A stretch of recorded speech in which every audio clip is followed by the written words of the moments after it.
In the opening months of 2024, several research teams quietly crossed a threshold that had eluded the field for years.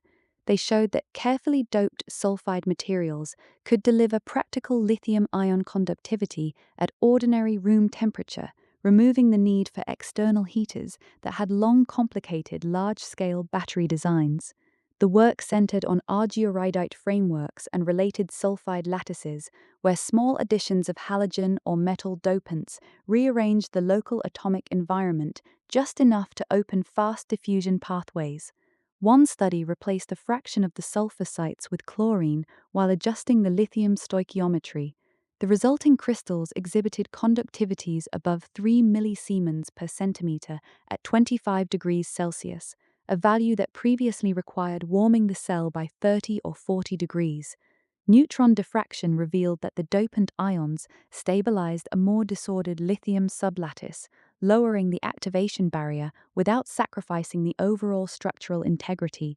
When assembled into symmetric cells, these electrolytes sustained current densities suitable for grid duty cycles with minimal interfacial resistance growth over hundreds of cycles. A second approach introduced trace amounts of phosphorus and oxygen into the sulfide network. The mixed anion lattice created additional interstitial sites that lithium ions could occupy in quick succession. Measurements taken in glovebox environments confirmed that the conductivity remained high even when the surrounding temperature drifted between 18 and 30 degrees Celsius, a range typical of unconditioned warehouse storage. Researchers noted that the oxygen doping also improved oxidative stability against common cathode materials, an unexpected bonus for full cell operation. These early demonstrations shared a common thread. Each relied on modest dopant levels rather than wholesale changes in composition. The result was a family of materials that retained the mechanical softness of sulfides, allowing intimate contact with electrode particles during cold pressing. No external thermal management was required to reach the performance window needed for stationary storage, where energy density matters less than calendar life and safety. By late spring, the community had begun to map how dopant type, concentration, and processing atmosphere interacted. Small variations in synthesis temperature produced measurable differences in grain boundary resistance, yet the bulk conductivity stayed robust across batches. The absence of heating elements simplified module design and reduced parasitic energy losses that had previously eroded round-trip efficiency in grid systems. The cumulative message was clear. Ambient operation had moved from theoretical target to demonstrated fact. In the national labs, engineers assembled prototype cells using the sulfide electrolytes and subjected them to rigorous cycling under true ambient conditions. No external heaters altered the environment.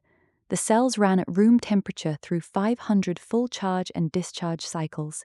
Capacity measurements taken at regular intervals revealed a steady retention profile.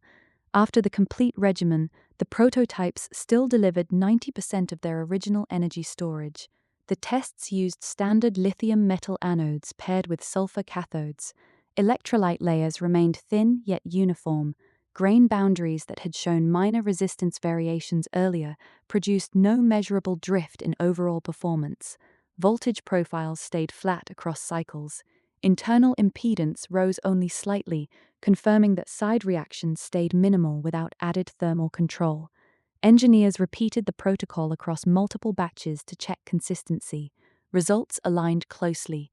One cell reached 500 cycles with 91% retention, another finished at 89%. The average settled at the 90% mark. These numbers stood in contrast to earlier heated systems that lost 15 to 20% capacity under similar cycle counts once the heaters were removed. Round-trip efficiency held above 93% throughout the test window. Parasitic losses that had once required active thermal management simply did not appear. The absence of heating elements also trimmed the balance of plant hardware. Module footprints shrank, weight dropped. These changes translated directly into lower installation costs for grid-scale arrays. Data logs captured every 10th cycle. Capacity fade followed a gentle linear slope, rather than the steep initial drop common in liquid electrolyte cells. Post-test analysis showed stable interfaces. No dendrites pierced the electrolyte. sulfide decomposition remained below detectable limits. The results arrived after months of controlled ambient exposure that included humidity swings typical of an unconditioned warehouse. Taken together, the prototype performance closed the gap between laboratory curiosity and field-ready hardware. Grid operators could now envision banks of these cells operating without climate-controlled enclosures. The 90% retention figure after 500 cycles supplied the concrete benchmark needed for preliminary economic modeling. Yet even with that promising data point, several formidable obstacles stand between the current prototypes and the decade-long deployments demanded by grid storage. Scaling the sulfide electrolyte from lab batches to industrial volumes introduces purity variations that erode conductivity over time. Reactor designs that work for kilograms falter when output climbs to tons, leaving trace impurities that nucleate dendrites at the anode interface. Interface stability compounds the problem.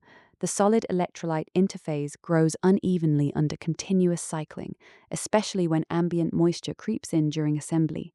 Early cells showed minimal drift in controlled chambers, yet real-world stacks reveal gradual resistance spikes after 18 months. Engineers must now refine surface coatings that passivate these boundaries without adding layers thick enough to throttle ion transport. Cost remains the stubborn gatekeeper. Sulfide precursors carry premiums that multiply across a megawatt-hour installation, pushing levelized costs above targets set by lithium-ion incumbents. Recycling streams for spent electrolyte are still immature, so every new pack restarts the raw material ledger from scratch. Pilot lines have trimmed solvent use and improved yield, yet the gap to competitive pricing stretches into the next 5 years of iterative refinement. Taken together, these hurdles define the remaining engineering front. Success hinges on synchronized advances in reactor throughput, interfacial chemistry, and supply chain economics, rather than any single breakthrough.